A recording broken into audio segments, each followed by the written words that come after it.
Ladies and gentlemen, my name is Andrea Ostheimer. I am the Executive Director of Konrad-Adenauer-Stiftung here at the United Nations in New York. It is my pleasure to welcome you on behalf of the Konrad-Adenauer-Stiftung to our panel discussion on the occasion of the 36th anniversary of the UN Basic Principles on the Independence of the Judiciary. Since the UN General Assembly endorsed the UN Basic Principles in 1985, attacks on judges and lawyers, as well as interference in judicial processes by state and non-state actors, have not only increased, but they have also amplified in scope.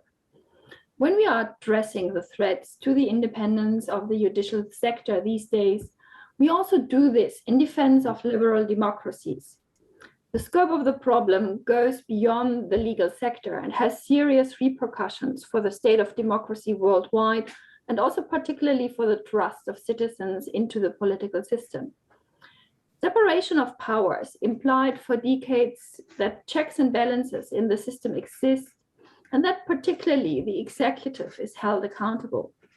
These days, the perspective shifts towards defending the independence of the judiciary, the objectivity of the media sector, and the respect for the constitution by legislators.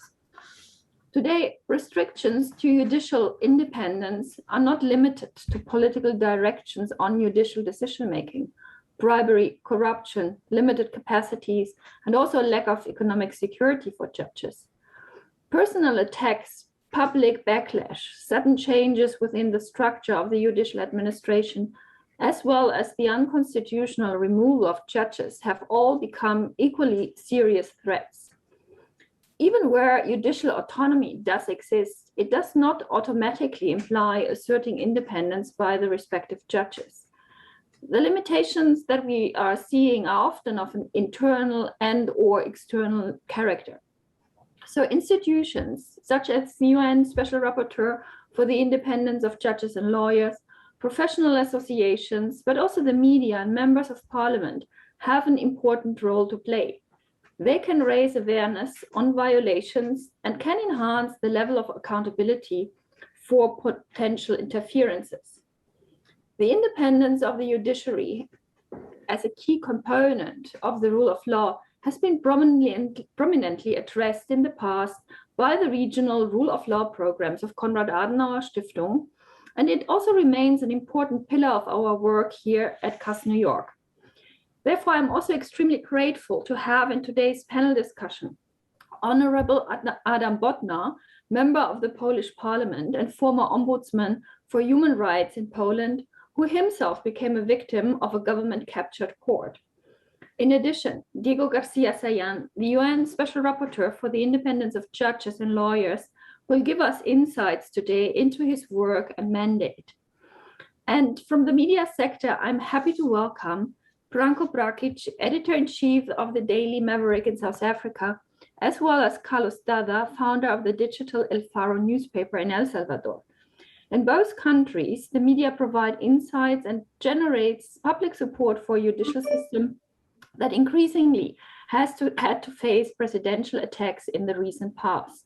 So, ladies and gentlemen, with these distinguished guardians for the independence of the judiciary, we would like to discuss the current trends globally, but also what role each of them can play in order to safeguard an independent judiciary. So with these kind of short introductory remarks, it's up to me only to add some housekeeping rules.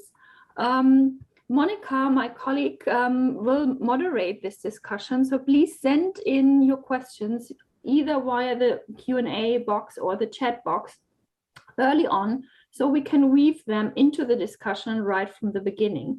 Dr. Monica Castillejos is a lawyer herself.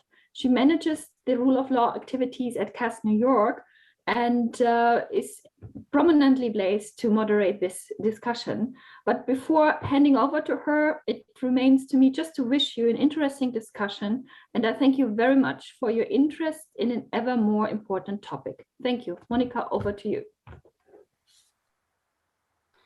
Thank you so much, Andrea. It is also my pleasure to be here today to moderate this panel as we are commemorating the 36th anniversary of the adoption of the UN Basic Principles on the Independence of the Judiciary. As you mentioned, my name is Mónica Castillejos, and I am the program manager for the rule of law here at CAS New York. And today we are going to talk about the role that legal and non-legal actors play in safeguarding the independence of the judiciary around the world. Unfortunately, to make sense of such role, we have the analysis of our distinguished panelists. So thank you so much for being here today. Our goal with this panel is to have an open discussion. So I'm going to ask the panelists to feel free to add any comments to any points raised to your fellow panelists. And I also would like to remind you that we are going to have you will have 3 or 4 minutes to give your remarks during this session. And without any further ado, I would like to start with Mr. Garcia-Sayan. Diego, thank you very much for joining us today. In December 2016, the United Nations conferred upon you the responsibility to function as an international watchdog for the independence of the judiciary around the world. And during your mandate as a UN Special Rapporteur, you have been actively advocating about the role of law-related organizations in the promotion and protection of judicial independence, including bar associations. So, in addition to those legal allies, what kind of additional support does the UN rapporteur need from member states? And then what else needs to be done to strengthen this very relevant mandate? Diego. Thank you, Monica. Thank you, Andrea, for the initiative to organize this meeting. For me, it's very glad to see again my friends Adam Bodnar and Carlos Dada. We have been in different difficult circumstances in Poland and in El Salvador and other Central American countries, and a pleasure to meet Branko this morning, this afternoon, for you there in Cape Town. Really, when we speak about independence of judges, it's absolutely crucial, and especially for people that have to do with me, to clarify that this has to do mainly with rights of society, not only or mainly with the rights of judges, prosecutors, or even lawyers.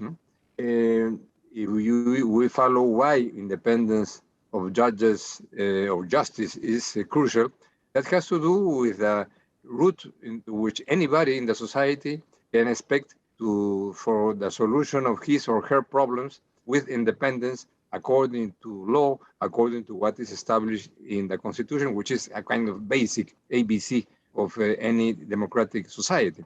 But perhaps this, in this 31st anniversary, is turning to be increasingly relevant because we analyze or follow what is happening in several places in the world. We can see that this kind of authoritarian wave that occurs has to do at the beginning, perhaps the first steps have to do with political decisions to grab the judiciary, to impede an independent prosecution service, to impede an independent constitutional court or independent Supreme Court. The experience that Adam or Carlos know very well about the evolution in Poland, or what has happened in the last months in El Salvador with this grabbing of the Supreme Court by President Bukele in El Salvador, is part of this process in which that means that these checks and balances are a kind of big threat against authoritarian process. So my feeling is that this has to do with international standard, universal standard that has been adopted many years ago, more than 30 years ago, that has been several times endorsed by countries, some of them only formally, others more substantially. So I would say that in this context, this process of democratic degradation, we can call it, should be followed very closely, not only by multilateral organizations, of course, by and a specific mandate like mine in the, as a special rapporteur on independence of judges in the human rights area of the United Nations, but by specific countries. Follow up a process, follow the reports, follow situations in which what is happening in Poland, what is happening in El Salvador can be lengthily discussed, no? So that all these eventual decisions, propositions, or recommendations don't follow only the official meetings at the UN, in which the impact of that is very, very scarce and very low, to be frank. And I would say that in several occasions, it would be very useful to have a process of interaction for the dissemination and analysis of certain conclusions and recommendations, so that they don't stick only for the official rhetoric inside the UN, which in many cases has no impact in society. I can give two examples, and with this I finish my comment. In the last report I presented to the Human Rights Council of the UN in the month of June, it had to do with the impact and challenges after the pandemic in the judiciary. And there are a lot of challenges and specific recommendations that have to do with the steps that should be taken so to close the digital divide, the digital gap, with appropriate mechanisms, so to guarantee access to justice in any context, and especially in a context of the pandemic. That should be a thing that should be followed by somebody. Well, what can we do? How can we improve the methodology so that people may have more access to not only to internet, but to specific technical procedures that are applicable following due process to judicial processes, so to guarantee that access in a context in which more than 1.5 billion of people in the world have no access to justice at all, in a figure that has increased in the last months. And then the second example I can give you, the next report I will present in October to the General Assembly of the UN, that has to do with participation of women in the judiciary, and especially in high levels of the judiciary and prosecutorial service.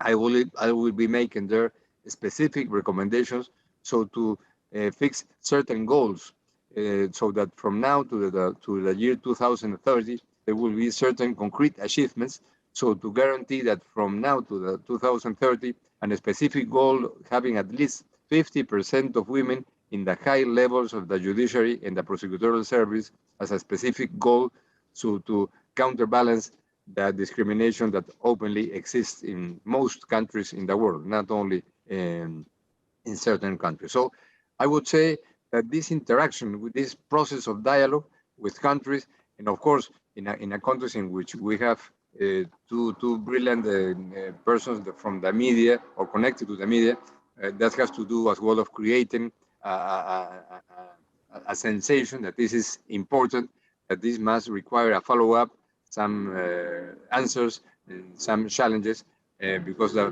rapporteur by himself or herself cannot do too much things. So that will be my first comment and reaction regarding your question, Monique.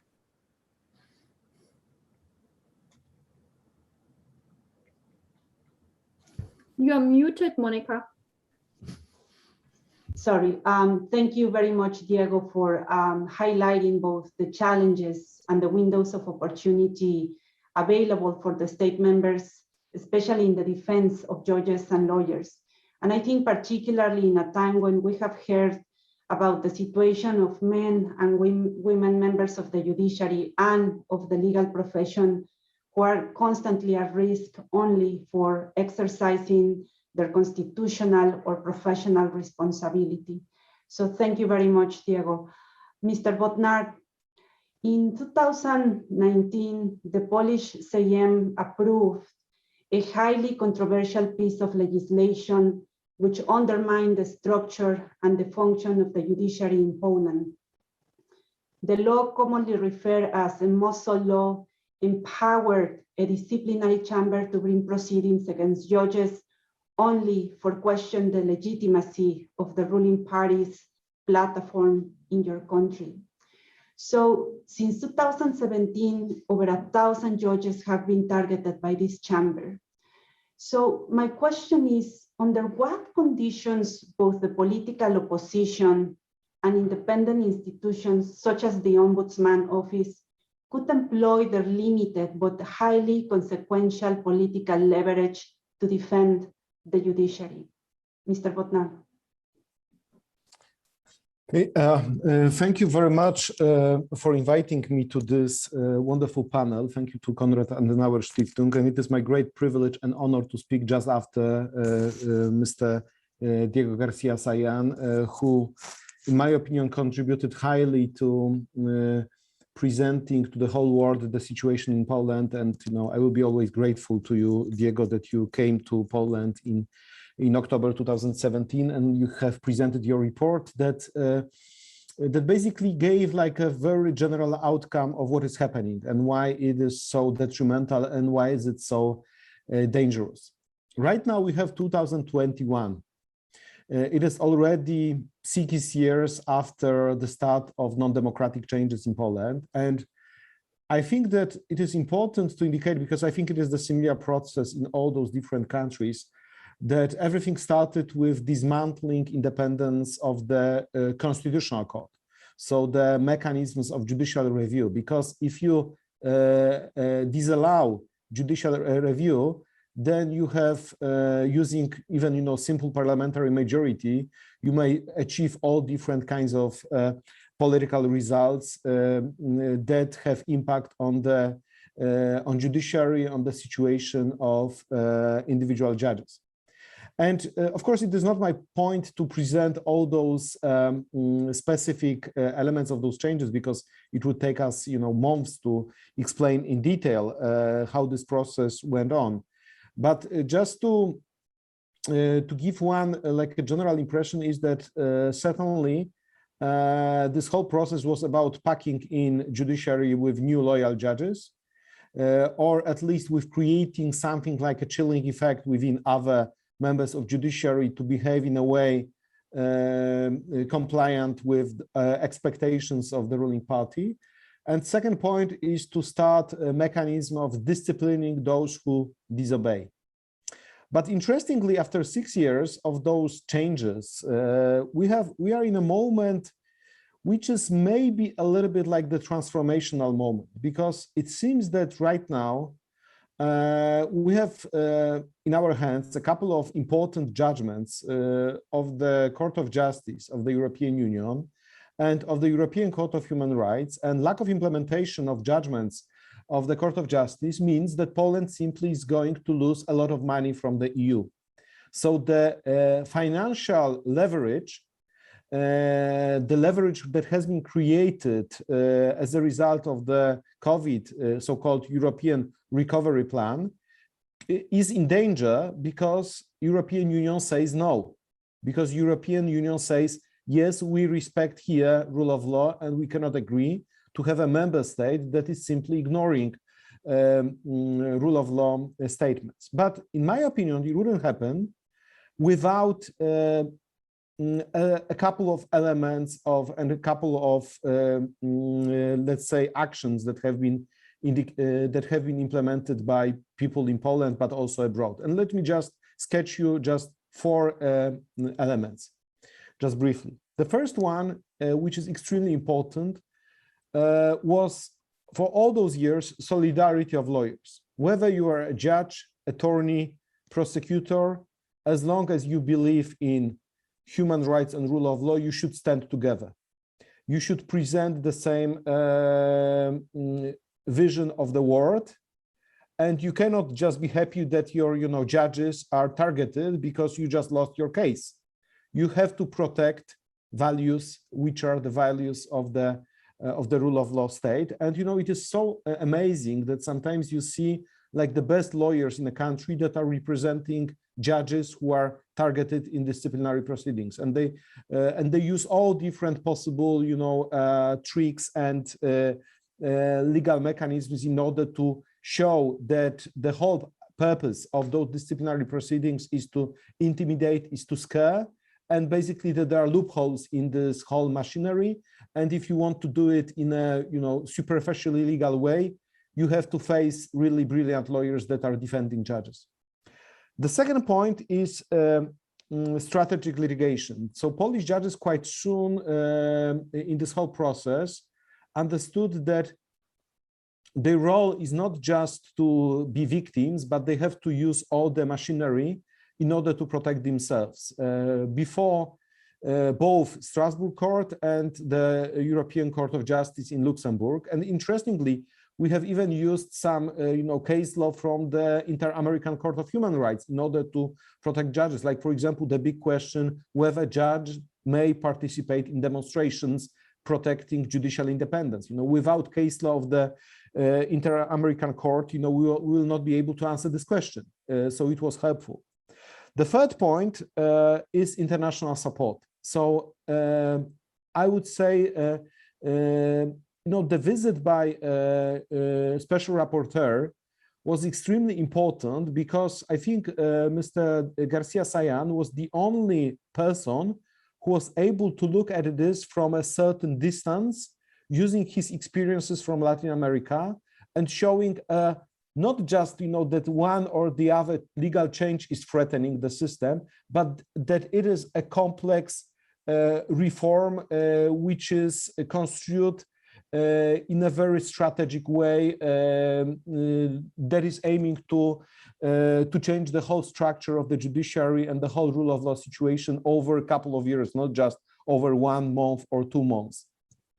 And that vision, that perspective was extremely important for, especially for the European Commission to react strongly. And interestingly, it is 2018 that was a breakthrough moment, because it was the moment when the Commission started to react strongly using legal arguments to the situation in Poland.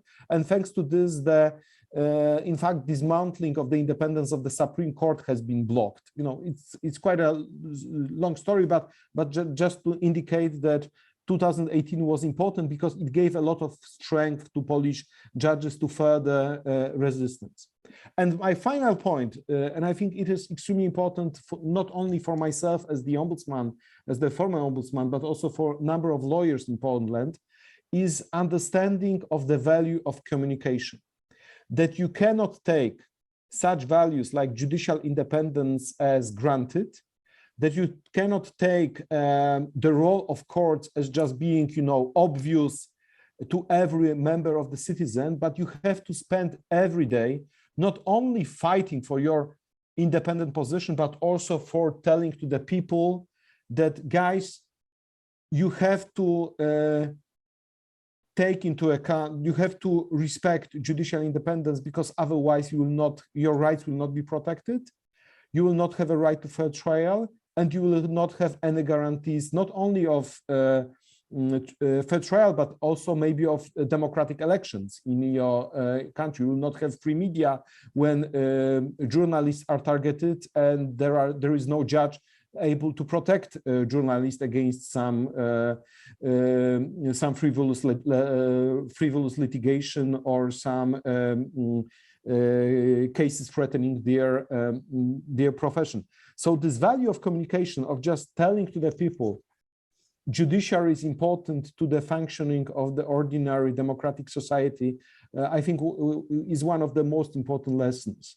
And just to give you one example, right now we have a vacation period. You know what Polish judges are doing? They are just going to every music festival where they are having sessions with some simulation of trials, mock trials, with some meetings with citizens, because they know that it is important to be with the people, just in a t-shirt, and just to instruct, people what is the value of the court. So they are not just, waiting that somebody will protect their ivory tower of judicial independence, that they know that they must be close to the people. And I think that is one of the most important lessons of last couple of years happening in Poland. Thank you. Thank you very much, Mr. Bodnar, for providing your very valuable insights about these additional variables that, in my opinion, needs to be taken into consideration when we talk about the protection of the judiciary around the world, such as the lawyer solidarity, the strategic litigation, the international support coming from the United Nations mechanisms, and also the valuable element of communications and, to find these ways to transmit in a more simplistic way the kind of work that the judiciary is doing in different parts of the world. So thank you so much for your remarks. And now I would like to shift gears and talk more about the role of the media in raising awareness about the significance of protecting and defending judicial independence. And Branko, in June this year, the world followed the news of former President Zuma's arrest for contempt of South Africa's most senior judges. And the South African case proves to be an extraordinary opportunity to discuss the role of the media in safeguarding and denouncing potential attacks against judicial independence. So, as a chief editor of the Daily Maverick in South Africa, how could journalists ensure that the public remains well informed about the crucial role that an independent judiciary plays in any constitutional democracy? Branko. Thank you very much, Monica.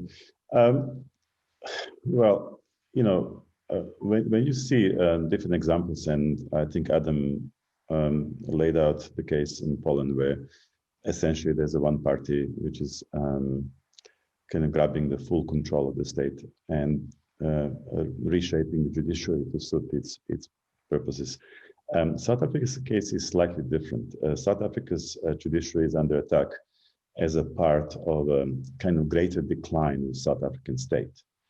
And so just to kind of put you in a picture how we came to it, first need to understand, corruption for a long time was a way of governing and also a way of funding political parties in South Africa. And it was already present before President Jacob Zuma, who you just mentioned, who came to power in 2007 as a president of the African National Congress and then as a president of the country in April 2009. But after he arrived and after he took control, we have seen a turbocharging of everything that was wrong in a previous administrations. With the one exception of a really successful HIV/AIDS antiretroviral drive that saved a lot of lives, but which was essentially driven by the pressure from civil society. Zuma's government really precipitated over a precipitous decline in every possible way of South Africa as a state. When he took over, South Africa was not in any kind of debt crisis and is now struggling to stay afloat. And our debt rating is firmly in the junk territory. So, Zuma was always, just to paint you a picture, Zuma was always first and foremost a security guy. He was a head of intelligence for the ANC. And when he became president, he paid exceptionally close scrutiny to a security cluster. That's how we call it, a collection of armed services, police, intelligence services, and National Prosecuting Authority. And he managed to, in very short period of time, to take over complete control over the services. Essentially, by doing this, he cut off the supply of prosecutable cases, to the judiciary. And that problem, that backlog that from his time is actually still, bedeviling this country 3.5 years later after he stopped being president of the country. So essentially during Zuma's time, the first two estates failed, under his pressure and the pressure of his cronies and foot soldiers. And you might have heard about the damage that the brothers Gupta wreaked on South Africa until they left the country in 2017 upon publication of a massive series of investigations called the Gupta leaks. The problem is with them, the numbers vary, but there are some estimates that they stole anything between $4 and $8 billion out of South Africa, and also the other costs were just incredible to the damaging of the state. basically, when as Zuma was wrecking this havoc, it was left to judiciary as a third estate to basically hold the democracy together. And the judiciary was held by the media and the civil society. And sadly, again, 3.5 years after Zuma has left, this role is pretty much real for all of us. We still basically see ourselves as a holders of democracy in South Africa. South African judges, and most of them, have shown this incredible courage under immense pressure by the ANC, by the ruling party, to rule in favor of Zuma's corrupt lieutenant, as they were appearing in courts finally after many years of investigations and delays. And almost with no exception, the judges in South Africa held the line and chose to protect and defend the laws of South Africa. That didn't go well with the ANC and the ruling party in those days. And something also that happens is that the party itself, the African National Congress, the party of Mandela, the current iteration failed to keep Zuma within the constitutional guidelines. They played very much a disgraceful role in Parliament during this time. It is a strong parallel between what happened in the United States with the GOP and Trump as well.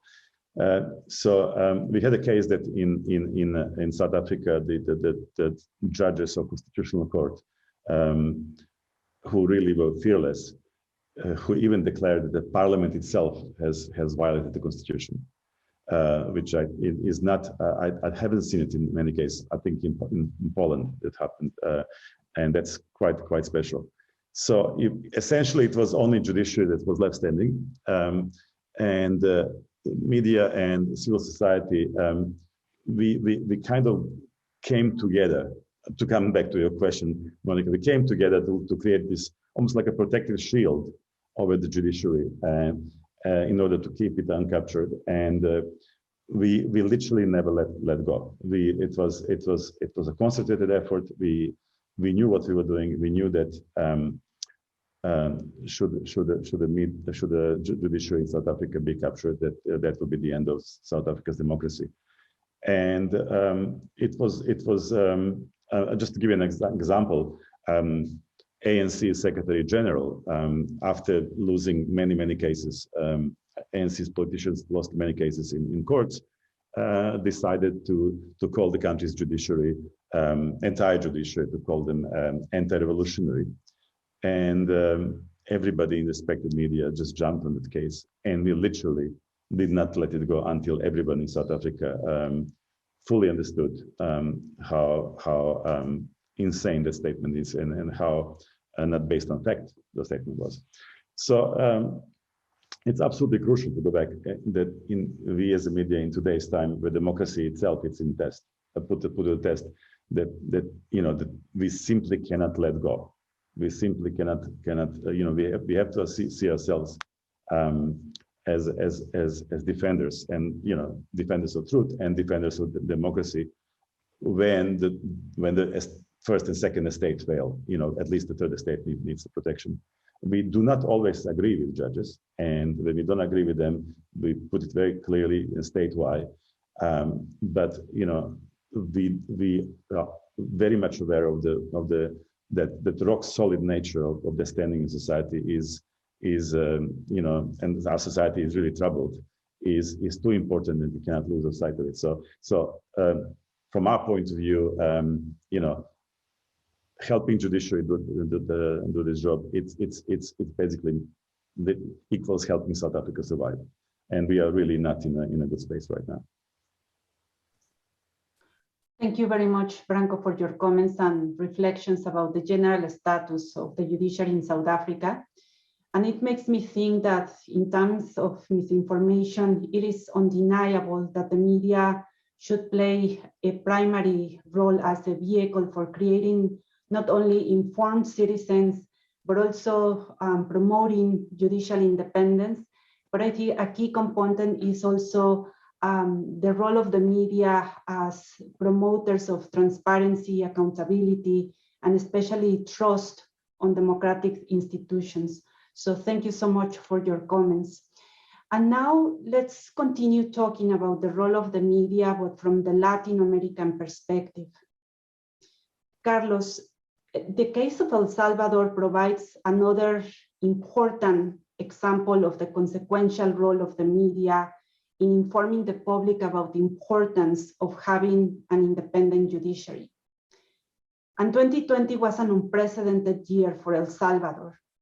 The pandemic unleashed a public confrontation between President Bukele and the magistrates of the Supreme Court.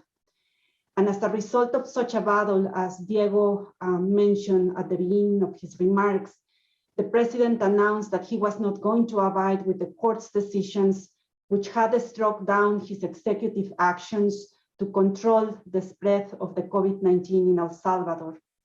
His actions were declared unconstitutional.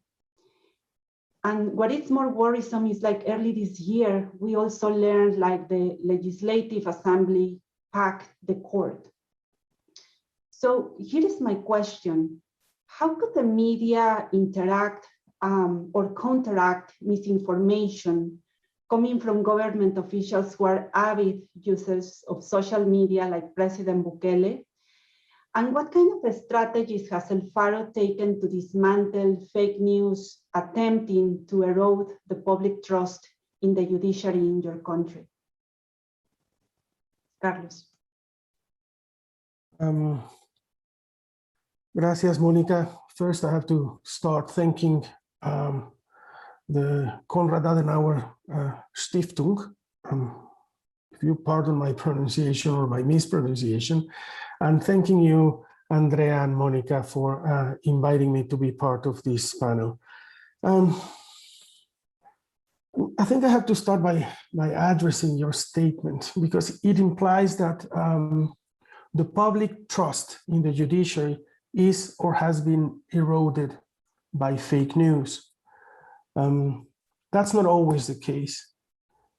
In fact, in some places it can be argued quite the contrary, that it has been eroded, or it is eroded, by the subjection of some judges or judicial institutions or courts to political powers, to wealthy interests, or to organized crime. This is valid right now for most Central American countries.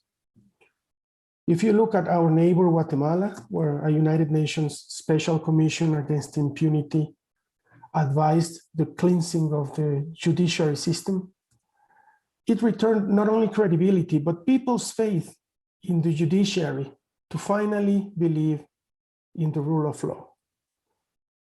It went so far as to indict a former military ruler, Efraín Ríos Montt, for genocide charges, and to the arrest of a president, Otto Pérez Molina, while he was still in office. But the UN Commission was finished by the government, and now corrupt politicians and businessmen took over the judiciary, turning it into another instrument for their own interests. I don't think we have enough time here to talk about Honduras or Nicaragua, which are cases you probably know better, where the judiciary has been corrupted to the extreme of paralysis. Authoritarian and corrupt regimes always go after the judiciary and the press, so we share that. In El Salvador, we face now an extreme situation. That first stage of eroding the trust in the judiciary through fake news or through propaganda, that first stage is over.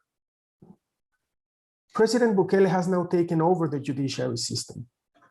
On May 1st, his party, which controls the Congress, dismissed all the Constitutional Court judges and sacked the Attorney General, substituting them without complying with the legal path to appoint those substitutes.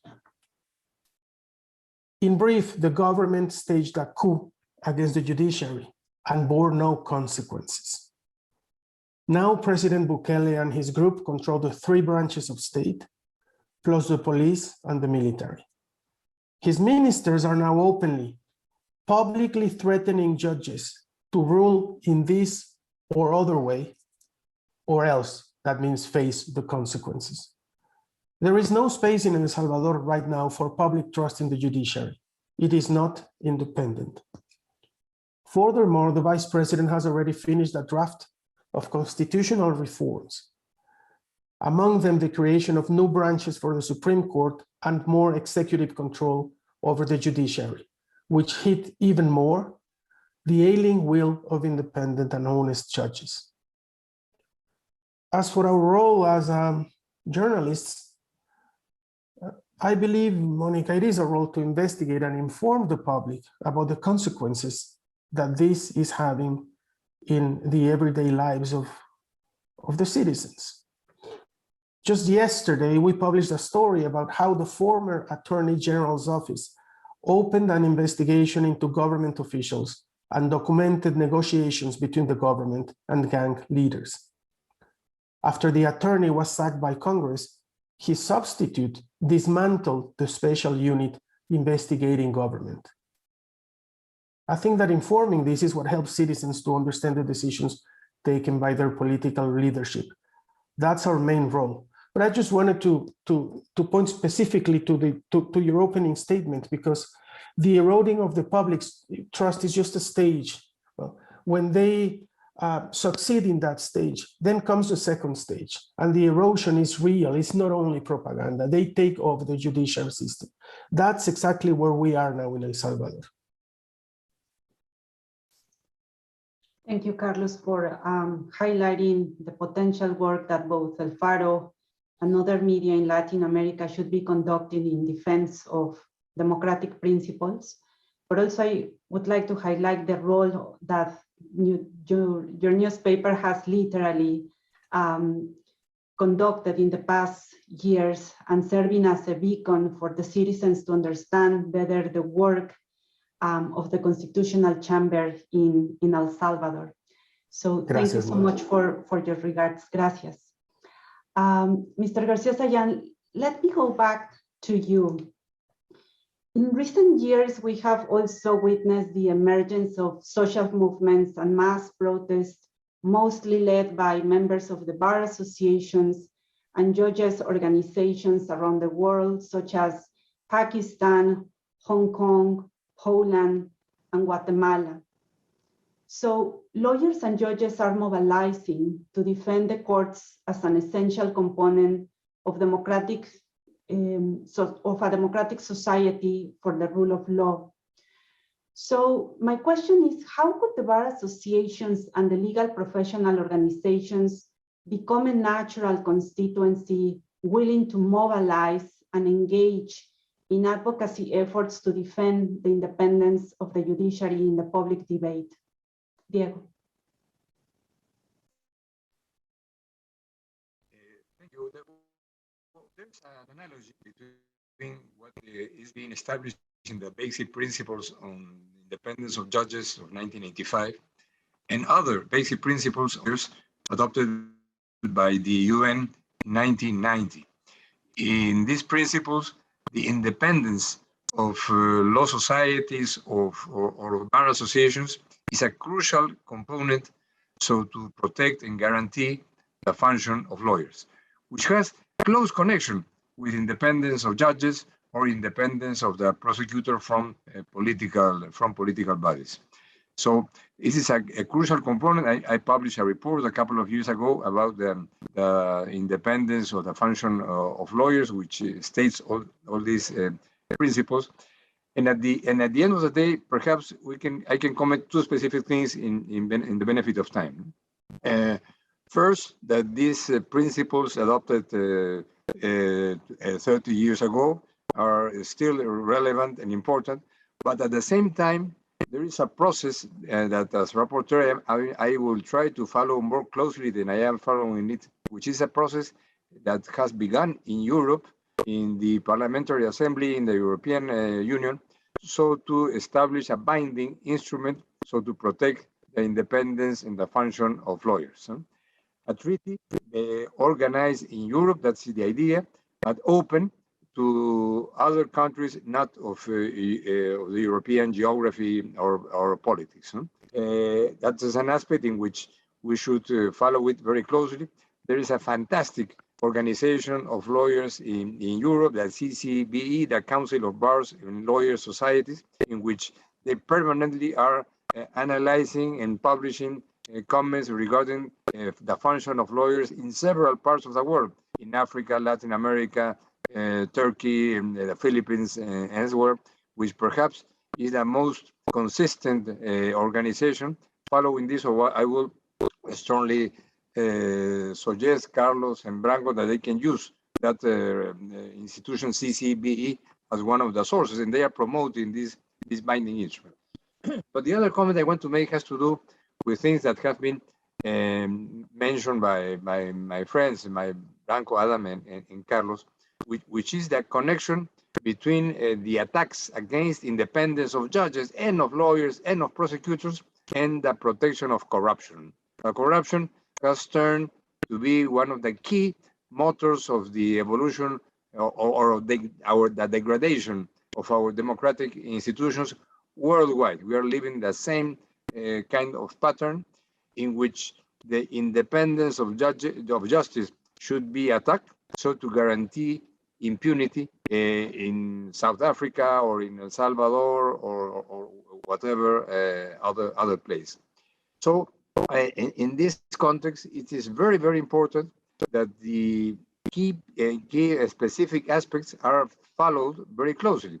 Obviously, they are looking for impunity, but at the same time, there is a fantastic international instrument, which is the Convention of the UN Against Corruption, which is not a theoretical binding instrument, but it has a specific instruments, for instance, for extradition, in which in many cases is working for criminal processes against high-level people involved in corruption, which of course, that requires as a basic component independence, because it's a country, A is asking country B for an extradition, but you suspect in country B that in country A there is no independent judiciary. Of course, that will limit the possibility to implement that extradition.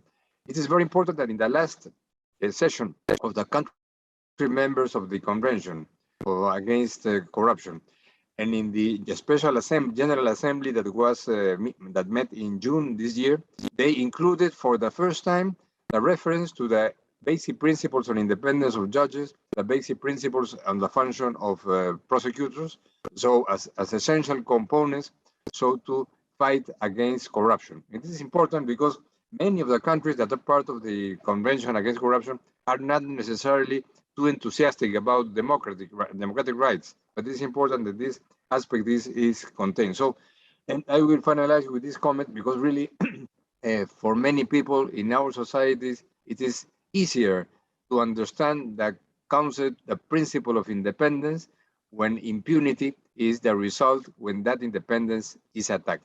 It's very difficult to imagine a country in which judges, prosecutors, and being attacked by the government is not connected to some sort of protection of impunity. So that is an obvious thing that of course we all know, but it's not necessarily connected as a main component of societies that need to be protected against corruption. And who are the guys that are supposed to begin processes and take decisions against corruption are precisely prosecutors and judges. So you are liquidating the combatants in a war that is supposed to be won by the society and not by corrupt guys. So sorry for the length of my response, but I think that connects with what my friends were saying today. Thank you. Thank you, Diego, for highlighting the relevance of those international instruments, but also for raising possible strategies for the media, lawyers, and other professional organizations to keep engaging in political and legal mobilization. Mr. Bodnar, as a former ombudsman in Poland, which was one of the few remaining independent institutions in your country, You play an essential role of advocating the idea that human rights belong to everyone in Poland. And during your tenure, you're also ensured to make visible, as you just mentioned earlier, the role of the judiciary as a sine qua non institution required to be close to the people and to protect them in all circumstances. So in this concept, or in this context, I would like you to elaborate a little bit further about what kind of non-normative strategies could minority political forces or ombudsman offices pursue to shield the judiciary against backlash from dominant political groups, and how those strategies could be used as a vehicle to set up the conditions for the courts finally to serve as effective institutions to protect citizens. Thank you very much, Monica, for this question. I think the key word in your question is non-normative. Because I think in this context, we should understand that we cannot achieve everything with legal norms. In fact, in Poland, we are still quite fortunate because being the member state of the European Union, which is a little bit like, supranational federal structure, you could still rely on some norms. You could still refer to the EU Treaty, to the EU Charter of Fundamental Rights, to the European Convention on Human Rights, and to seek for the protection of judiciary and the judicial independence. Moreover, I could even say that European Union, a little bit on the example of Poland, has shaped its strategies, its legal strategies, how to counteract this threat to the rule of law. But at the end of the day, what you need is not just law, not just norms, but you need people that will stand up and will fight for judges. And when Branko was mentioning this example of media, to be honest, I wouldn't say that Polish media was so solidary in terms of protecting Polish judges.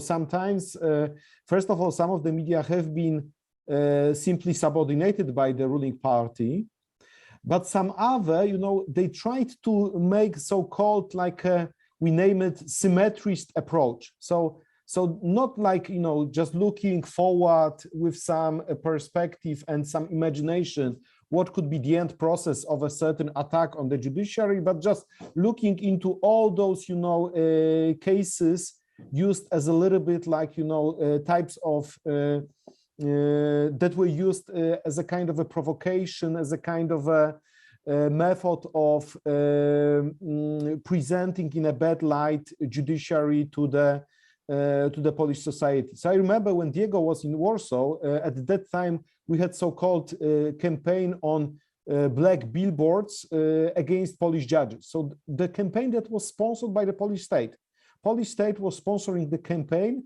that was presenting some individual judges in some kind of, corrupt kind of cases. And that was presented as an argument that the whole judiciary should be reformed, And please note, some media were following that kind of examples. They were just also giving some additional pretext to attacking the judiciary. So we didn't see that much of the solidarity. But I think that at certain point, even media realized that, yes, that they were wrong. And right now, we see much more of this cooperation. And especially right now, when the major private television is attacked, then it appears that Polish judges are protecting it, and the Polish judges are making different statements to protect this television. But coming back to this idea of the people, how to get to the people, I think we shouldn't forget that in that kind of a populist regime, you cannot just refer to the audience that is well intellectually prepared to hear your arguments. You must go to smaller cities, to villages. You must go local in order to address your cause. And quite interestingly, I would say that that as late as in 2021, we have finally found a way how to do it. So this year we have implemented, because it was a group of lawyers, intellectuals, opinion makers, we have implemented a new program which is entitled Tour de Constituția, Tour de Constitution. And basically we have one leader of this organization has printed like a big roll, 6 meters long roll of the Constitution. And we are going with this roll from each city to each city. We have visited more or less 100 Polish cities. And in every city, we have organized a meeting about the value of the Constitution, judicial independence, and so on. And, you know, and it is such a privilege to see that judges who has been kicked out from the judiciary as a result of this, who had been suspended as judges, they are greeted there as kind of, you know, celebrities, as heroes, as people of, as real fighters for Polish freedom. You know, it is not only a matter of symbolism, but the way of telling the people, listen, here is the truth, here are those arguments in favor of the rule of law.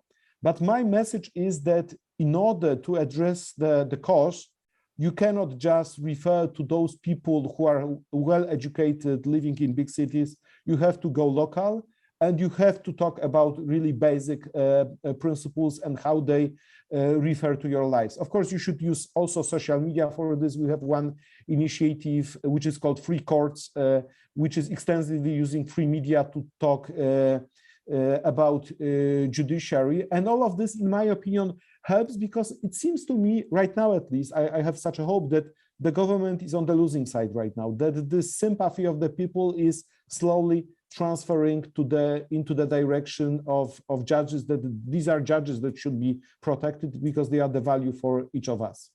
Thank you.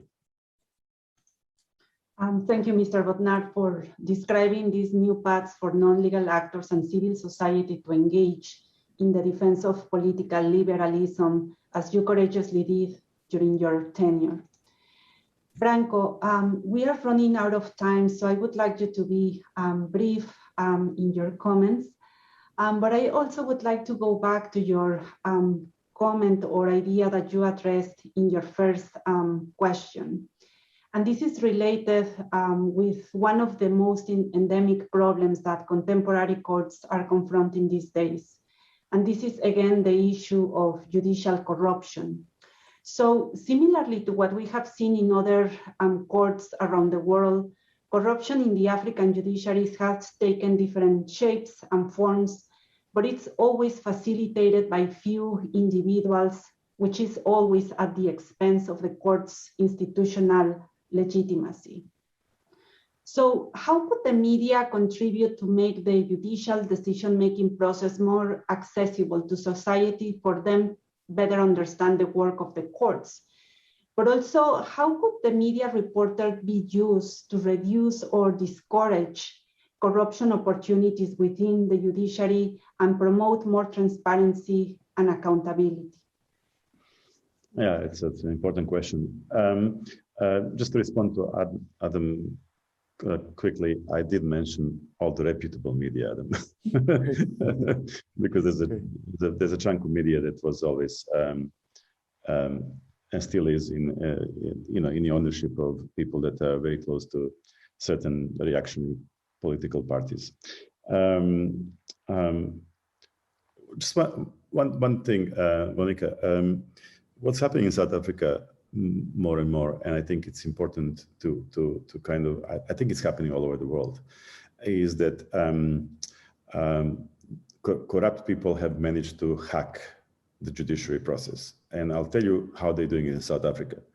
They made a lot of money in corruption, okay? And basically they're reinvesting parts of that money for the legal strategies. And when the legal system is wounded, when the legal system is slow, when National Prosecuting Authority is almost mortally wounded, they literally can assure, they can assuredly stay out of jail for 15, 20 years, if ever. So just to give you what's happening in South Africa right now, that one. And another thing as well that's happening with judges is that what bad guys learned is that there's only a finite number of judges, and as is only finite number of good journalists in South Africa. So they can actually really methodically, I'm talking quite a few reactionary forces, could actually quite slowly, methodically custom-produced social media attacks on individuals, individual judges, individual journalists, and sometimes with a quite devastating effect. So to go back to your question,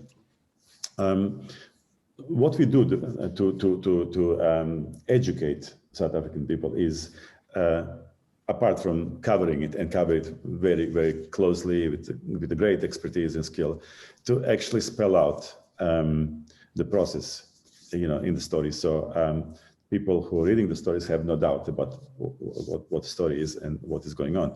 So just to go back to attacks on individuals, in this specific case, what we've done, we covered, there's a body called Judicial Services Commission in South Africa, which has a big role in appointing judges. That process, unlike in America and other places, is supposed to be apolitical, but it is the body which has certain politicians as a part of it. And at this moment, quite a few corrupt politicians managed to worm their way into it. And they actually, a few months ago, they were holding the hearings for the potential future judges in Constitutional Court. And the politicians were basically using their time to intimidate judges because they ruled against them in their previous lives, and it was actually quite successful, to the point where the media and civil society had to put such pressure, where the parts of civil society actually sued the Judicial Services Commission to disqualify the whole process. So this process has to be repeated now, has to go back from scratch. And that's one of the things that we do. We actually educate the public and try to get the buy-in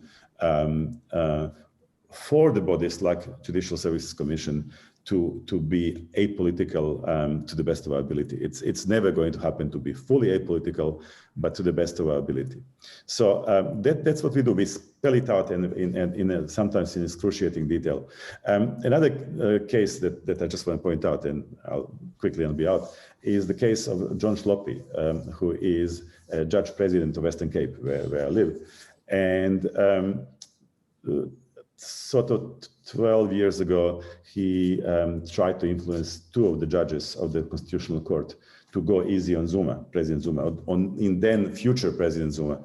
And he was reported to the Judicial Service Commission, and only now, 12 years later, he is actually facing certain music. In the meantime, we have exposed him as a corrupt judge in many ways, and that whole process actually we in a way we used in order to educate the public about what is wrong about what he's done and how judges should not behave in a democratic society. So I hope that answers your question. Yes, thank you, Branko. And we all agree that the problem of corruption has a great impact in the administration of justice in many countries, but it's also undisputable that the media plays a key role, as you said, in educating the public on how and when the judicial officers should be held accountable, as well as the scope of the judicial decision-making process in any given society. So now I would like to also ask Carlos and continue talking about the role of the media. Carlos, you're one of the founders of El Faro newspaper, which was one of the first digital newspapers in Latin America. However, as you also mentioned in your last remarks, the challenges of the independence of the judiciary are far to be an exclusive issue of El Salvador. As you also mentioned, El Faro has covered the ongoing situation against the threats, the judicial threats that many judges in Guatemala have received over the past years, as well as the different public demands that civil society organizations have constantly request to the governments to cease frequent attacks against judges by dominant political groups. So given your long-standing career in journalism, what conditions are necessary for journalists to engage with civil society organization efforts to repeal misinformation? And how could the media accurately explain to citizens the work and decisions of the judiciary in Latin America? Thank you, Monica. I'll try to be brief. I know we are almost out of time, but I think you are asking a very important question. There is a line that as journalists we must not cross, which divides journalism from activism. As much as I respect and admire the work of activists, it's their activities are of a different nature. So we must not cross that line, but that doesn't mean we can't work with them, and we do. Before I get into that, I just want to highlight something that the Special Rapporteur, Diego Garcia-Sayan, said, I believe it wasn't during his first intervention, because this needs to be clear all over. The need of an independent judiciary and asking for it is not asking for something on behalf of the judges. It's the right of any society, as Mr. Garcia-Sayan said. And in this regard, the same must be said about the right to freedom of expression and the right to freedom of press, right? Both are rights of citizens, not of journalists. Right? They have the right to be informed. It is their right that is being violated every time someone attacks the independence of the judiciary or the independence of media. Right? It is the rights of the citizens. Those are the rights being attacked, not the rights of journalists or judges. Now, having said that, we do work with several civil society organizations and NGOs.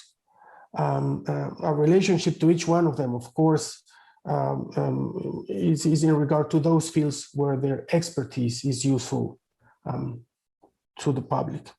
We are journalists, and I believe we have to depart by acknowledging that we are not experts in the work of the judiciary. We are not experts in constitutional matters or the much needed depuration process among all the judiciary.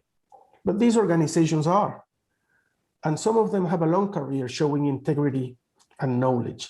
We look for their guidance to understand some processes, and as well as we don't defend particular judges, we do defend the principles under which the judiciary should function. That is part of our duty, and that is independence, integrity, and the rule of law, right? But right now, and now I'm landing particularly in my country, in El Salvador, we have a very weak civil society. Right? And the few efforts to exercise a critical analysis of our situation is also being harassed and attacked by Bukele's government. That includes not only the civil society organizations, but also journalism, also independent journalism. And I'm sorry if I take advantage of this space to say it, but we at El Faro are facing, for more than a year now, 6 different judicial investigations, including 4 dealing with tax evasion. President Bukele went so far as to state in a national televised address that El Faro was being investigated for money laundering. Thus, he was already advancing the conclusions of an open and ongoing investigation. But having said that, and I'm wrapping up with this, under an authoritarian and power-grabbing government and under corrupt governments, which usually control a powerful propaganda machine, it is getting harder by the day to repeal the misinformation disseminated by the propaganda channels and to keep ourselves safe from the attacks and the reach of those who consider us their enemies. So we can only try.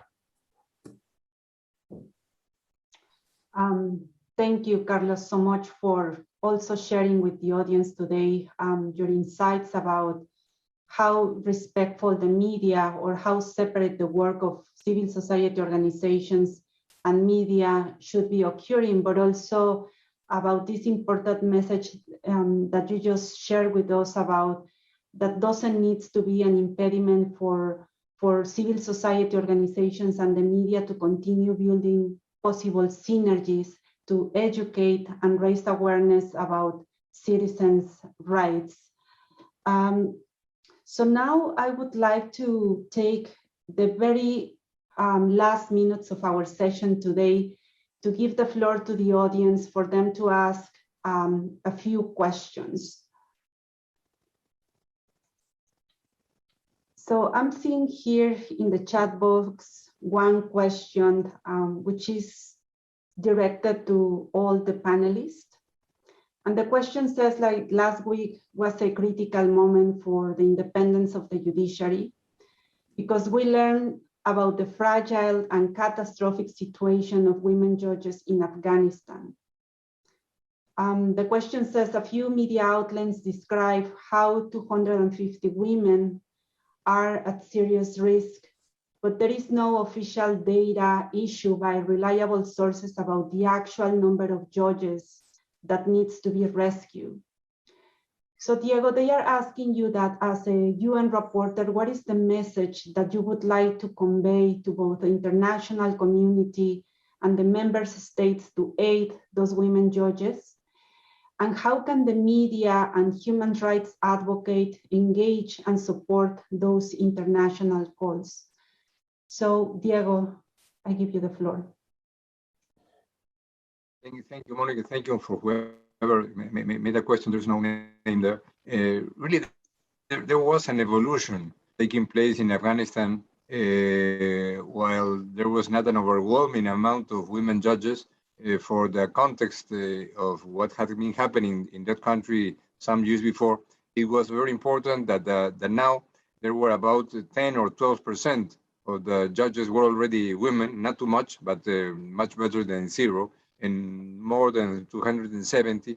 All of them were and are in risk of their life and of their families and relatives. Most of them are trying now to disguise their career as judges, destroying or hiding the documentation they may have. No? And of course, the major concern that I do have as rapporteur, and I have made it public several times these last days, is that the Western countries living in Afghanistan are properly taking care of their personnel and the personnel working around the embassies and international delegations, but not specifically about national authorities that were trying to build some rule of law processes in their country. I have learned that a couple of days ago, the Prosecutor General, the Attorney General of Afghanistan, he's a man, has fled with his family from Afghanistan to Spain with the support of the public prosecutor of Spain, but have still no news about these women judges. So one specific and concrete thing that we should do and we could do now is to call for action of the countries that are having operations right now in and out of Afghanistan to offer guarantees to these judges and their families to leave Afghanistan if they do want to do so, considering that there is no guarantee for them with a context in which what has been happening in the country. The government has said that they will respect the rights of women according to Islamic law, which by itself is no guarantee at all, considering what was the way in which the Islamic law has been interpreted by the Taliban in the late 90s when they occupied the government. So a permanent attention to this, and please, any public action or a specific thing that could be done with governments or through governments or intergovernmental institutions would be very, very important. Thank you. Thank you. I wonder if Mr. Bodnar, Branko, or Carlos have any insights about this question. I can only add the same and reiterate that I know that there is an effort by different national governments that have presence on site, but also supported by international NGOs such as American Bar Association, MEDEL, and others that are supporting to women judges to move to those places where they can feel safe. And I can only agree that we should reiterate this effort and encourage member states to do the same. Thank you, Mr. Bodnar. Branko? I see the beginning of the long journey into darkness here. Look, Afghanistan had, from the media point of view, had the freest and most developed media scene in the Middle East for a long time, for the last 20 years. I think a lot of people, not everybody is going to run away from Afghanistan, and also I think that Taliban will have a more difficult job this time. It's not 2001 anymore. So I foresee a long period of chaos and almost certainly a civil war, probably multiple smaller civil wars. And the problem is when you have the chaos like that,